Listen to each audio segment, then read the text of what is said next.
At 3:30 a.m., the German officer on duty at the 78th Infantry Division scribbled a short line in his field diary. The Russians are strangely quiet tonight. Outside his dugout, the mist lay low over the swamps of eastern Belarus. Crickets clicked between bursts of faraway thunder, or what he thought was thunder. Men smoked in silence. The front line stretched like a black thread through the marshes and forests around the town of Orsha. To most of them, it felt routine, predictable.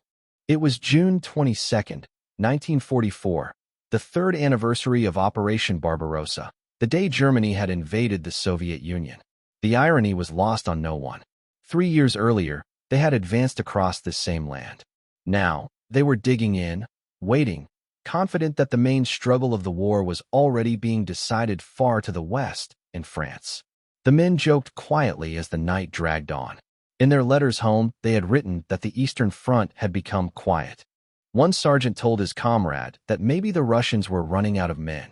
Another said perhaps the war would end before Christmas.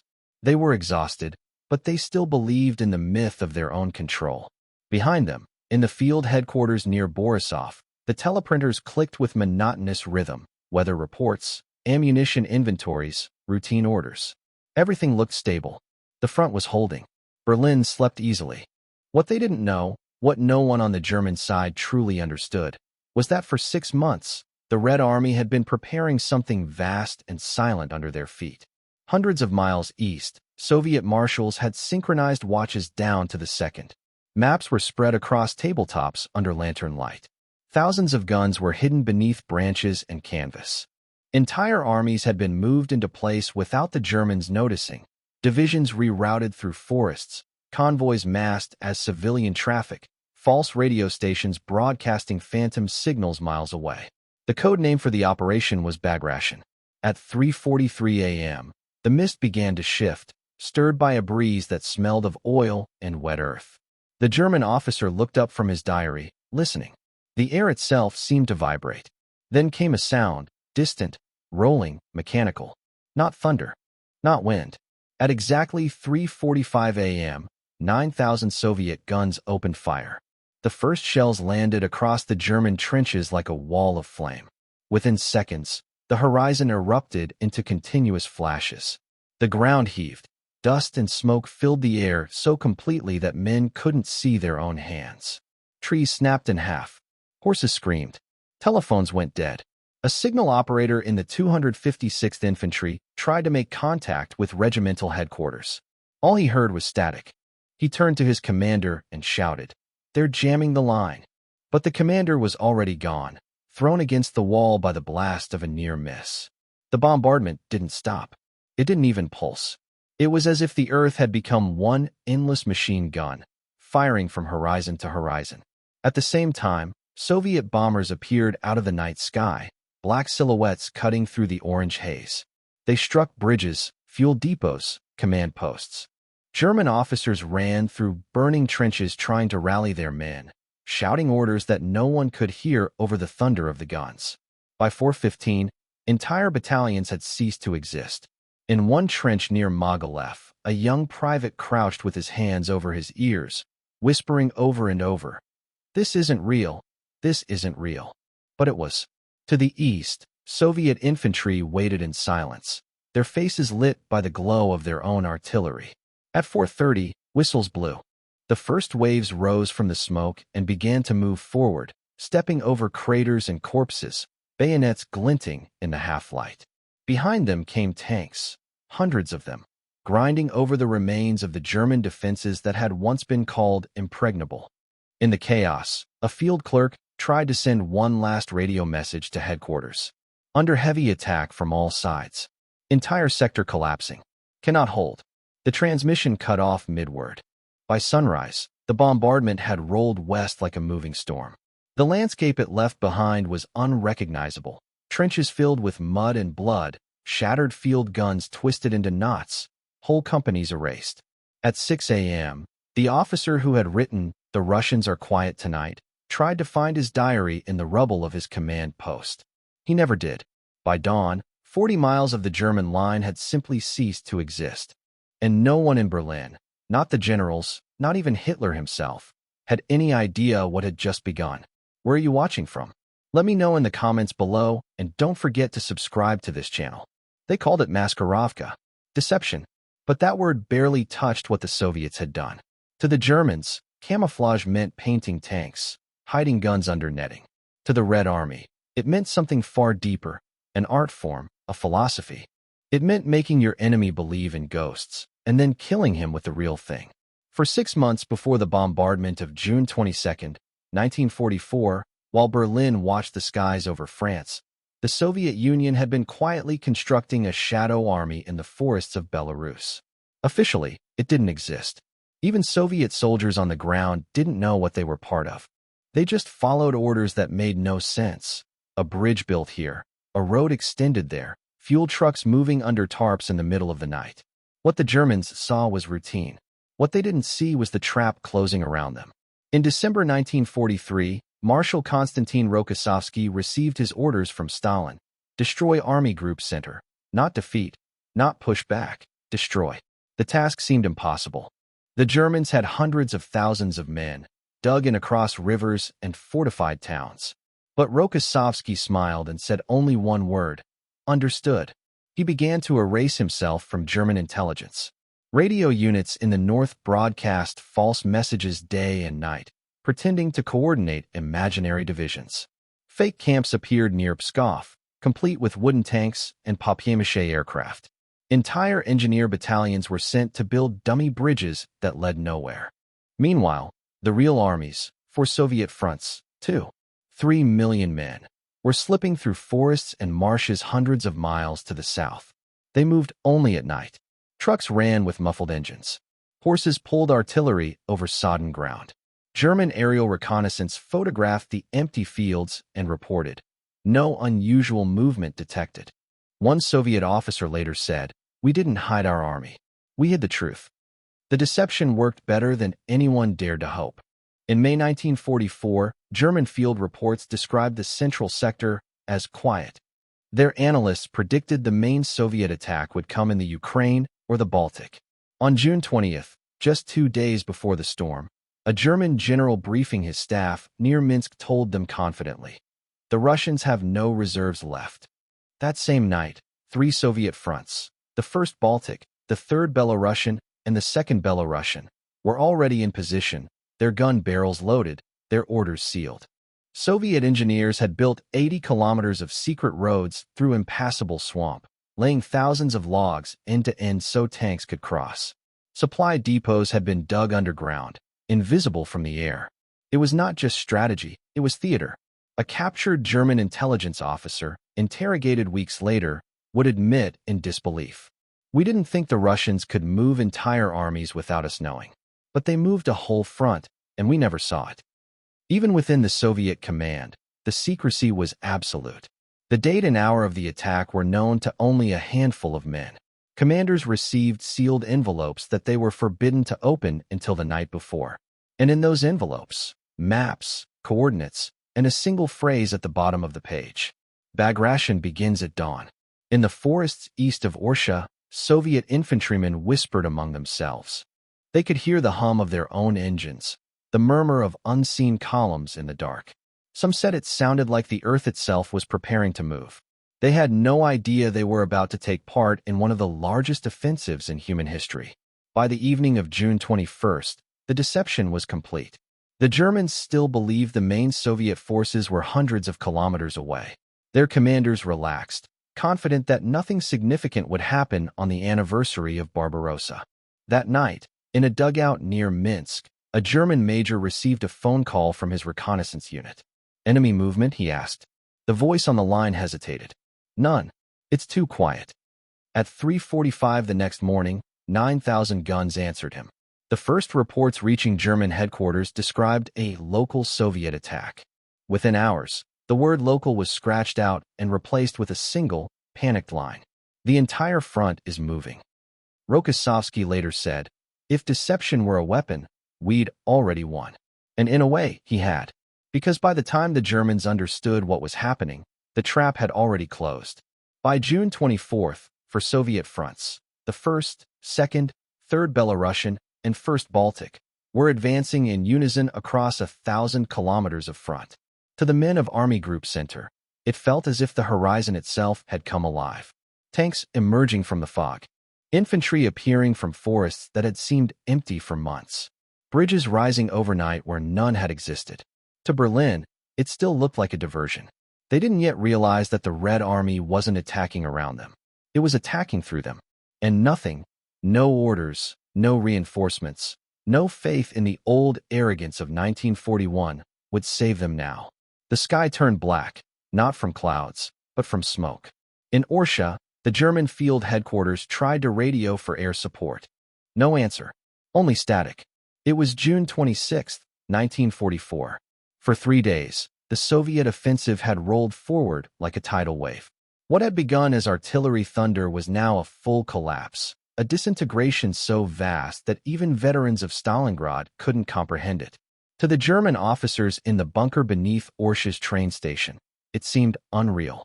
The maps on the wall no longer matched reality. Whole divisions marked in neat blue lines had vanished. Phone lines were cut, couriers never returned, and outside, the ground trembled under the tracks of Soviet tanks. At 6:30 that morning, the 5th Guards Tank Army broke through the outer ring of defenses north of the city. They weren't supposed to be there. Not yet, not this fast. But they were, and they came in silence, rolling out of the forest like ghosts. In Berlin, the High Command received fragments of reports. Orsha under attack. Bridge lost. Enemy armor sighted near the highway. No one believed it. Army Group Center, they insisted, could hold. But by noon, the German 78th Infantry Division was in pieces. Officers shouted orders no one could hear over the roar of engines. Machine gunners fired until their barrels melted. Then came the artillery, not from the front, but from behind them. The Soviets had circled around.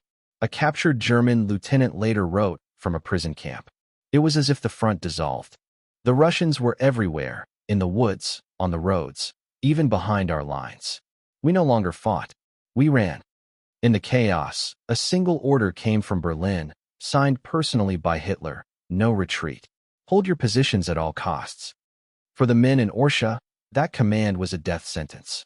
On the western edge of the city, a group of engineers tried to blow up the last bridge over the Dnieper. Before they could set the charges, Soviet tanks appeared at the far bank, firing as they crossed. The explosion went off too late. The bridge collapsed halfway, leaving the wreckage jammed in the river, and the Soviet armor used it anyway, climbing over the debris, one tank after another. By afternoon, Orsha was burning. A German medical unit, trapped in the ruins of a school building, reported hundreds of wounded but no ambulances left. Their last message before the line went dead read. We can hear Russian voices outside the windows. When night fell, the city was gone. The few survivors fled west toward Borisov, stumbling through mud and shattered villages. On every road they saw the same thing: abandoned guns, wrecked trucks, bodies still in marching formation. It was no longer a retreat. It was an exodus. Meanwhile, Soviet commanders barely paused. Marshal Rokossovsky ordered his armored columns to push forward through the night. His staff recorded the advance in dry, bureaucratic language. Objective Orsha achieved. Proceeding to Minsk. But to the soldiers on the ground, it was something else entirely. One Red Army private described the scene. The air smelled of oil and blood. The Germans left everything: food, letters, even their boots. We walked past their trenches, and it felt like walking through a dead army. By June 27th, the encirclement was complete. German forces east of Orsha were trapped. Thousands tried to break out. Soviet artillery caught them on the open road. The few who survived reached Minsk only to find chaos waiting for them there too. The city was next, and the Soviets were coming faster than anyone thought possible. At the Orsha railway yard, a single telegraph operator stayed at his post as long as he could. His final transmission was found in the Soviet archives decades later. It read, "Everything is burning. Commanders gone. Train destroyed. This is not a battle anymore. This is the end of the front." In a single week, the Red Army had advanced nearly 200 kilometers. In that same week, the German Army Group Center, once 500,000 men, had been cut to pieces. The survivors called it der Zusammenbruch, the collapse.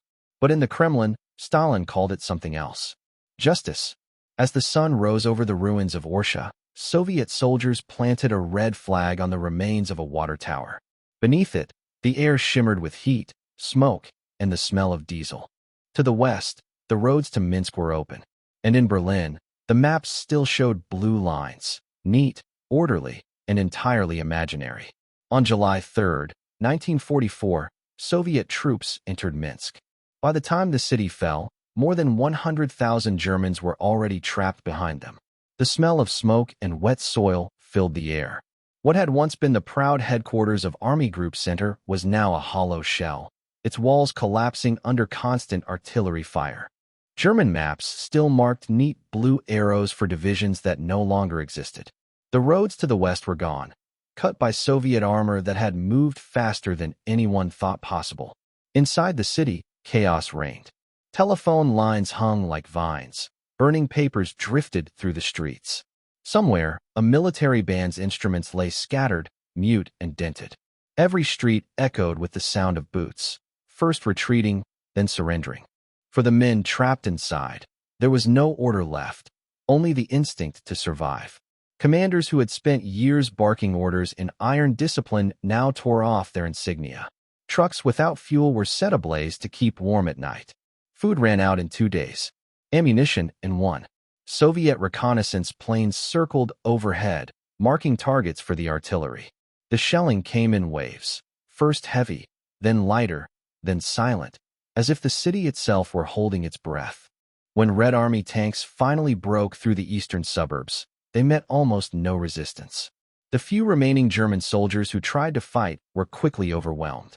Others simply stepped out of basements with white rags tied to sticks, faces hollow, hands trembling. A Soviet officer, Captain Mikhail Yegorov, later recalled, "We saw columns of prisoners walking barefoot, holding makeshift flags of surrender. They looked less like soldiers and more like people who had been eaten alive by their own army." Among the captives was General Hans von Tippelskirch, commander of the Fourth Army.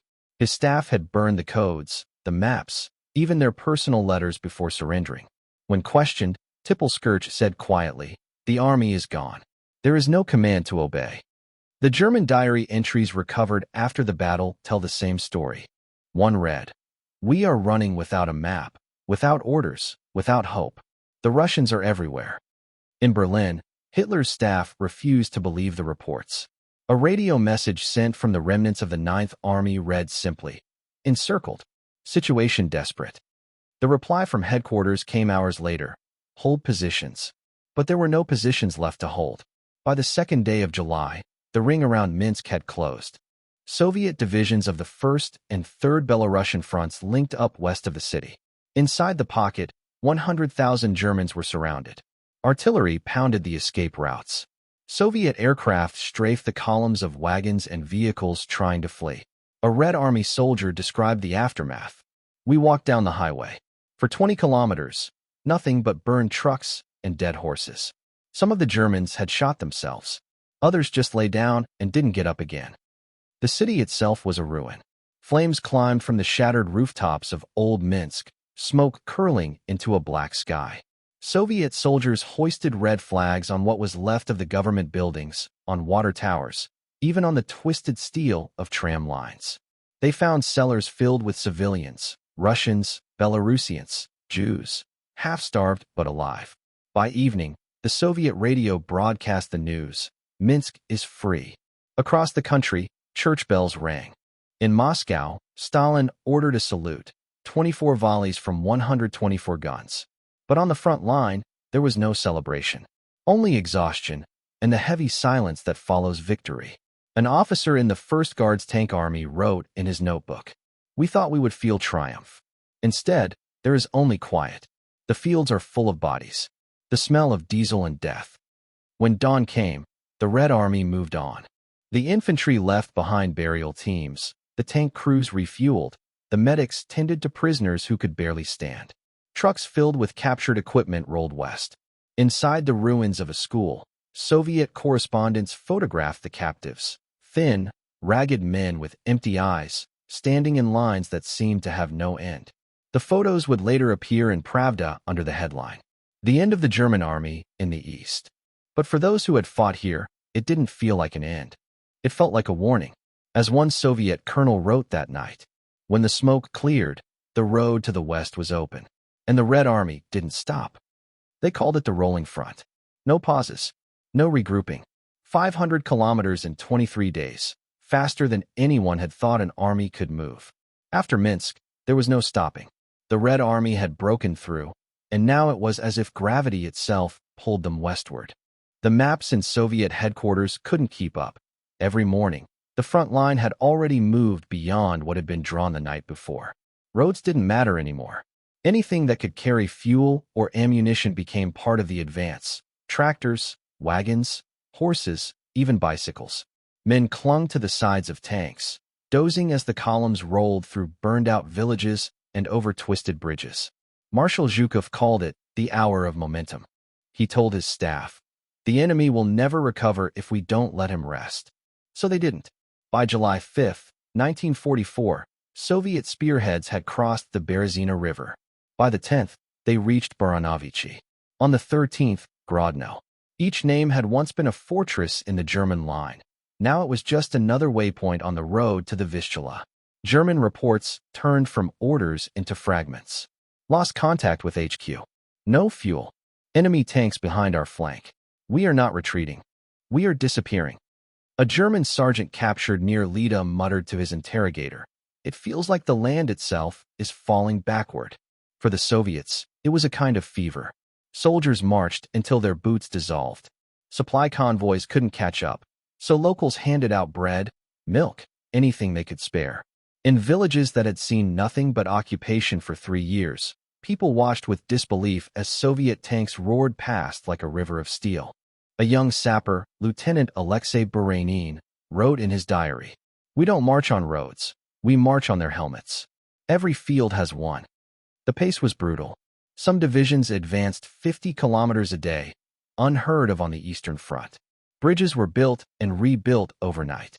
Engineers laid logs across swamps so trucks could pass.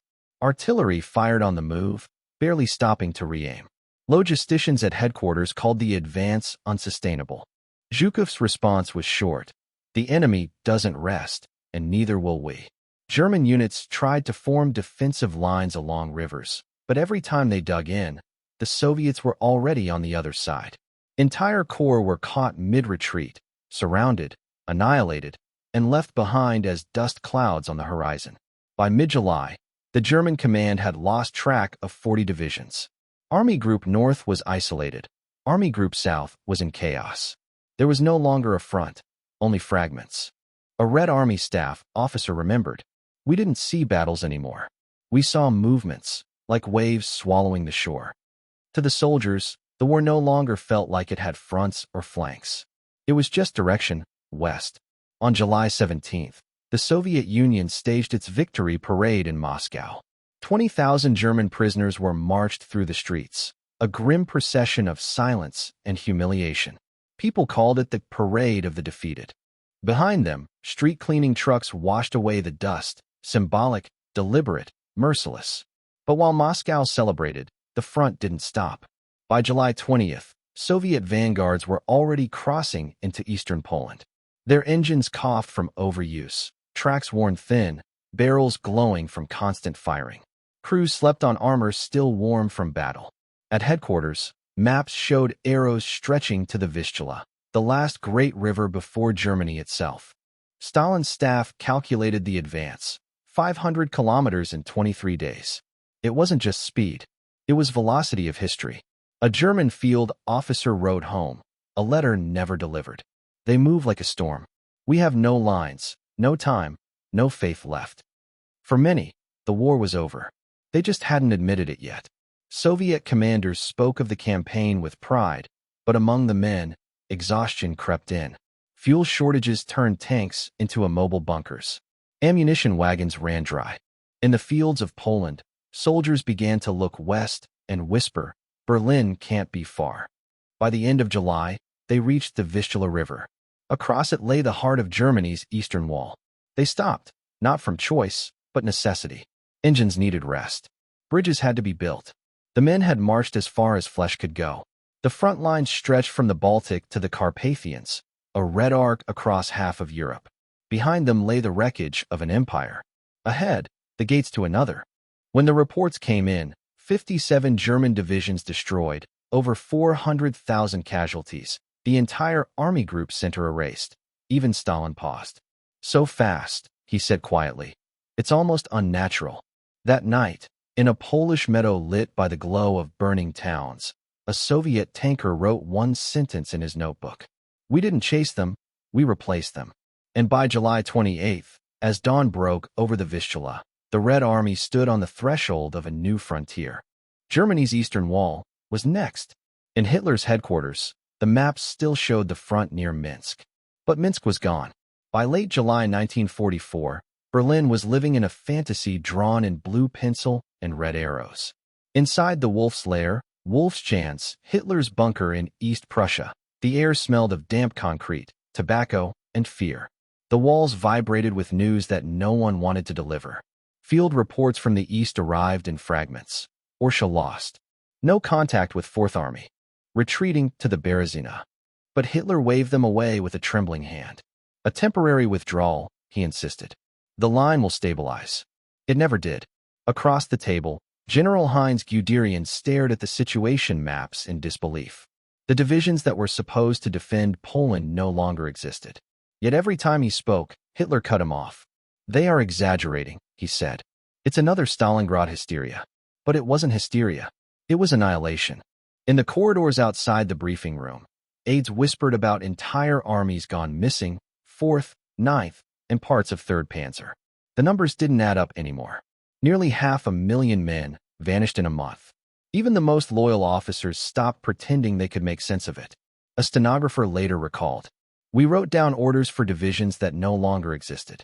We even changed the names, as if words could replace men."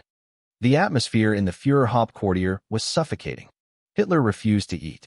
His hands shook violently. Each time someone mentioned retreat, his voice rose to a scream. No withdrawals. No defeatist talk. On July 20th, as if history itself lost patience, the explosion came. The failed assassination attempt by German officers in the same headquarters. The walls shook, papers flew, and for a moment, everyone thought the Red Army had reached them. Hitler survived, and with survival came rage. That night, dozens of officers were executed. The last remnants of dissent disappeared. The war was no longer commanded. It was dictated by fear. Meanwhile, on the front lines, the Red Army kept moving. By July 23rd, Soviet tanks had reached the Bug River. Their treads were slick with mud and oil, their crews hollow-eyed from weeks without rest. They didn't know about the explosion in the Wolf's Lair. They didn't care. They only knew the Germans were running. German radio broadcasts still spoke of tactical realignments and heroic resistance. But the soldiers at the front heard something else. Silence.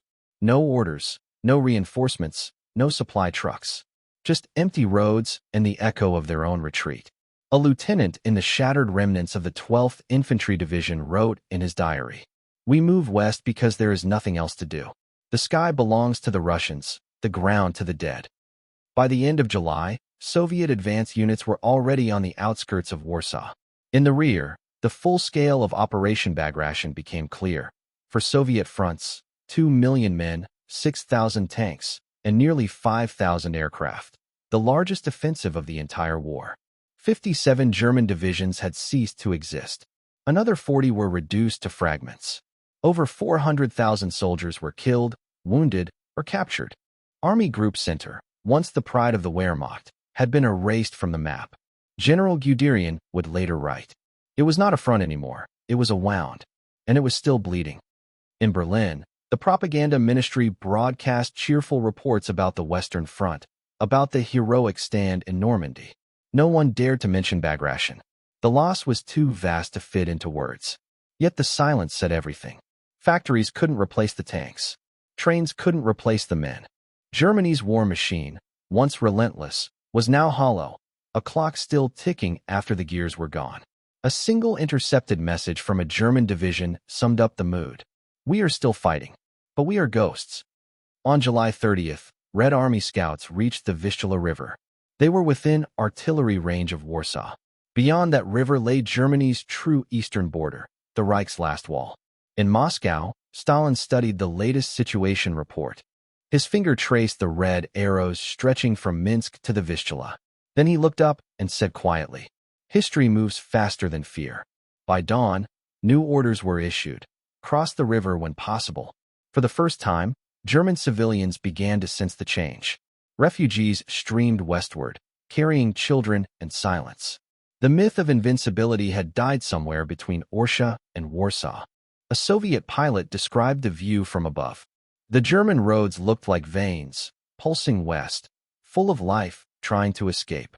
In less than a month, the Red Army had erased the heart of Hitler's Eastern Empire. And though the guns still thundered in Poland, everyone, even in Berlin, knew the truth. The war for Germany's survival had already been lost. They called it Victory Road. But for 40 miles, there was no road, only burned tanks, twisted tracks, and the silence of 300,000 dead men. By August 1944, the Red Army had reached the Vistula River and stopped. After 500 kilometers of relentless advance, the offensive that had swallowed half of Belarus simply ran out of breath. The soldiers didn't know it yet, but the momentum that had carried them across fields, rivers, and cities had reached its natural end. The machines needed fuel, the men needed food, and both were gone. The journals of the First Belarusian Front reduced the disaster to a few sterile lines. Supply lines overextended. Ammunition low. Troops physically exhausted. Front temporarily static. But no phrase could capture the silence that followed. The road from Minsk to the Vistula was supposed to be the path of triumph. Instead, it became a graveyard. Soviet engineers called it Doroga Mrtvik, the road of the dead. Tanks were frozen mid-motion, their turrets blown open. Trucks lay on their sides like carcasses. The bodies of men and horses lined the ditches in rows that stretched out of sight. The heat turned everything sour. Even victory began to stink.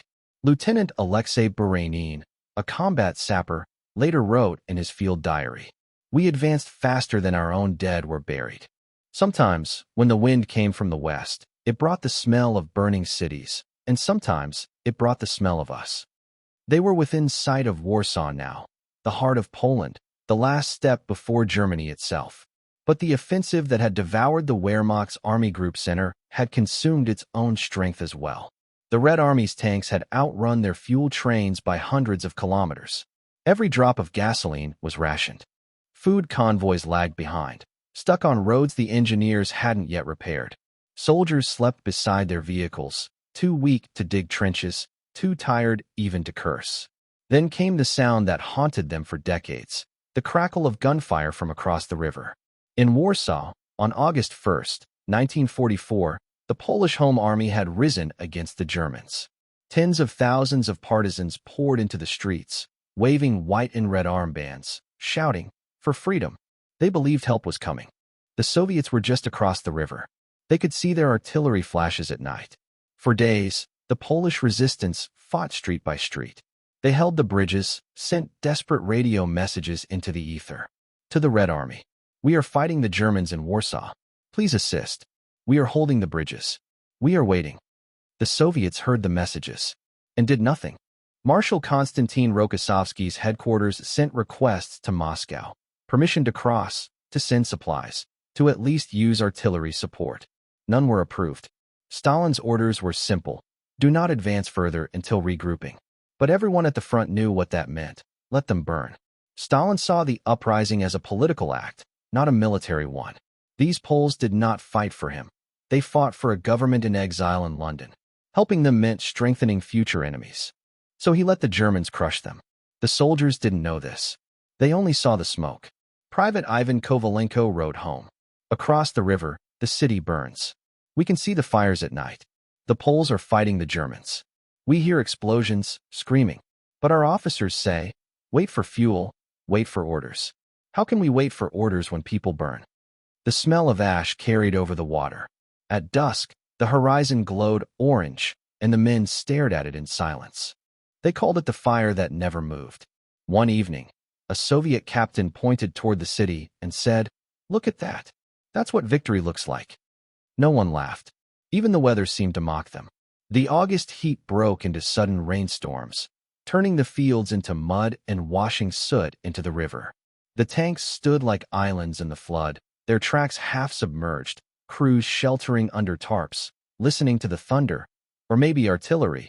It was impossible to tell anymore. An American diplomat in London sent a cable on August 10th. Soviet advance, unprecedented in speed, now halts. The cost, unspeakable. In Warsaw, the resistance held out for 63 days.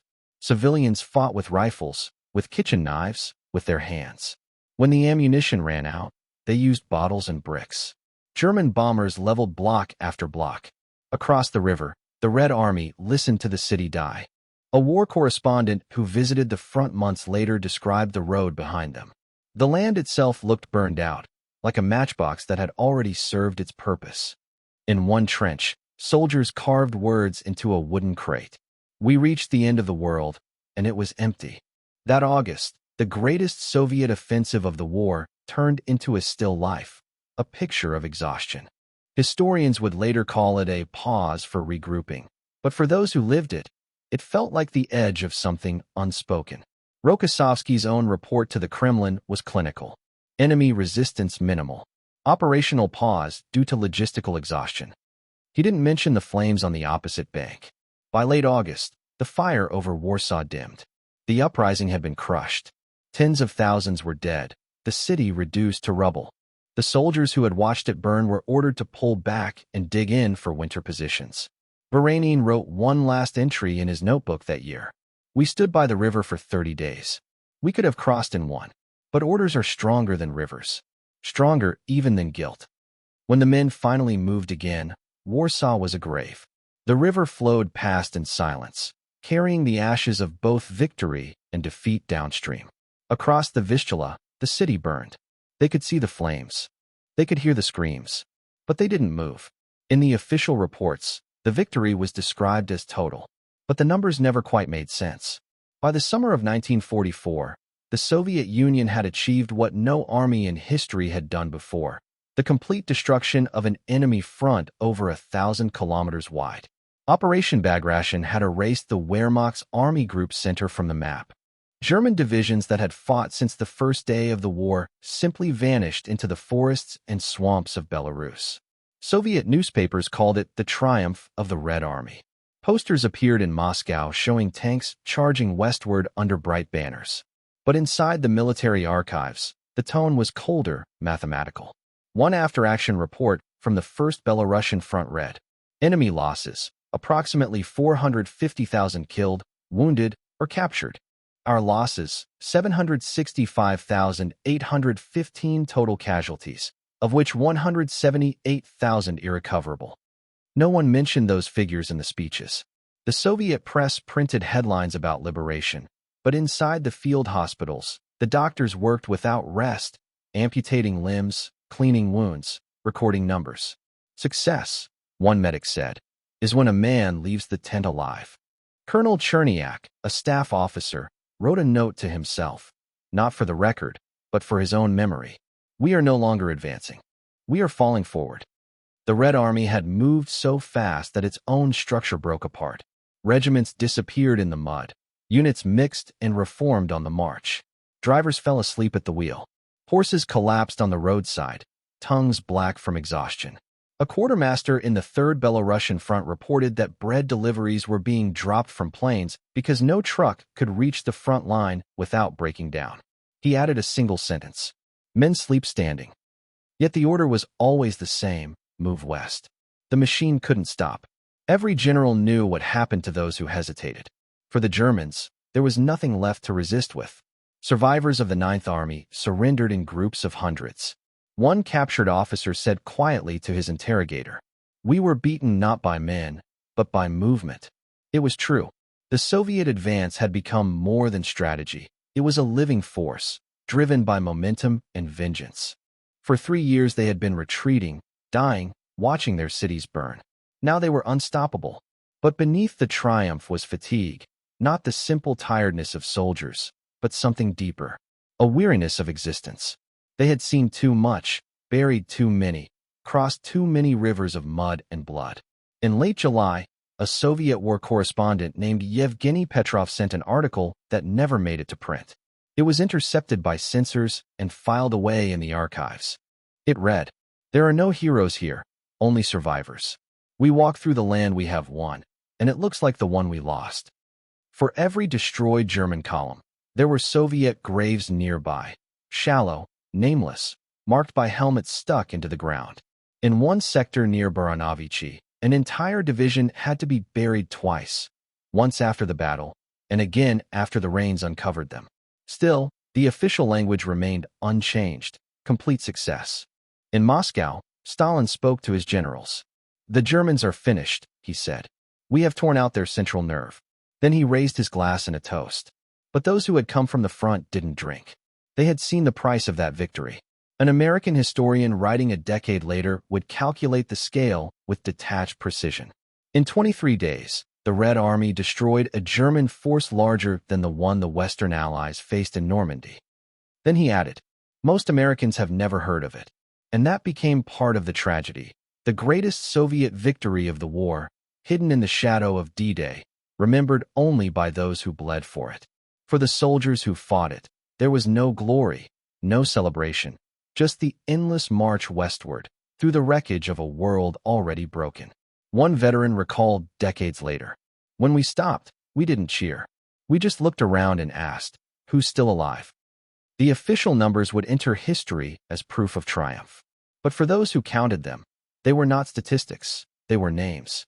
Friends, faces, bodies left behind on the road that had no end. When the last gun fell silent at the Vistula, Europe itself had shifted. The old borders were gone, the old armies destroyed, the old illusions buried in the mud. It was, as Stalin said, the decisive blow. But it was also something colder, the moment when victory and loss became the same thing. The soldiers didn't call it Operation Bagration. They called it the time when we moved faster than we could feel. And when they finally stopped, none of them could remember exactly what they were fighting for, only that they had survived what no one should. When the guns fell silent, Europe moved west, and no one would ever move that fast again. There are no famous films about Bagration, no parades in Times Square, no songs, no medals that the world remembers.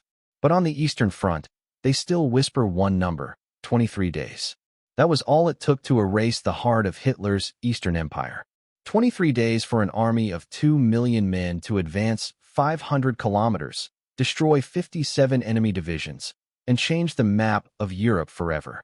Yet, somehow, the story disappeared.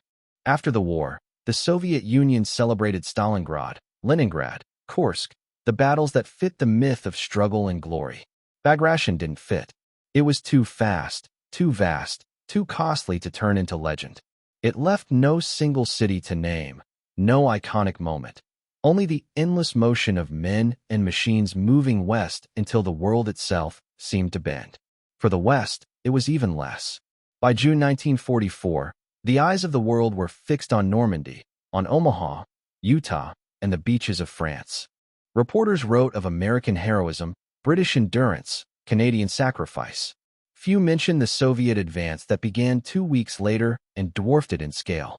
In an interview decades later, a Soviet veteran named Sergei Vorobyov said quietly, "No one believed us when we said we crossed 500 kilometers in 23 days. They thought we were lying. We stopped explaining." For the survivors, history became a kind of silence. The men who had marched through the ruins of Minsk, Orsha, and Baranovichi went home, to factories, to farms, to apartments built over the graves of those who hadn't returned. Their memories were too heavy to speak aloud. They remembered the smell of burning rubber, the mud that swallowed boots, the faces of German prisoners trudging barefoot along the roads, eyes blank and gray. They remembered the road of the dead and the sound of the Vistula, where they had stopped and watched Warsaw burn. A German officer, captured during the retreat, later wrote in his memoirs, "That was the month the war truly ended for Germany. Everything after that was just dying slowly." He wasn't wrong. After Bagration, the Wehrmacht never recovered. From then on, Germany fought in reverse, always retreating, always bleeding, until the war reached its own doorstep. But the price of victory was so high that even the victors spoke of it with unease. Soviet archives list nearly 800,000 casualties in a single month, a number too large to grasp, too large to mourn. The historian John Erickson called it a triumph that consumed itself. He was right. In 1964, on the 20th anniversary, a small reunion was held in Smolensk. A few surviving officers of the First Belarusian Front gathered in a restaurant that had once been a military headquarters.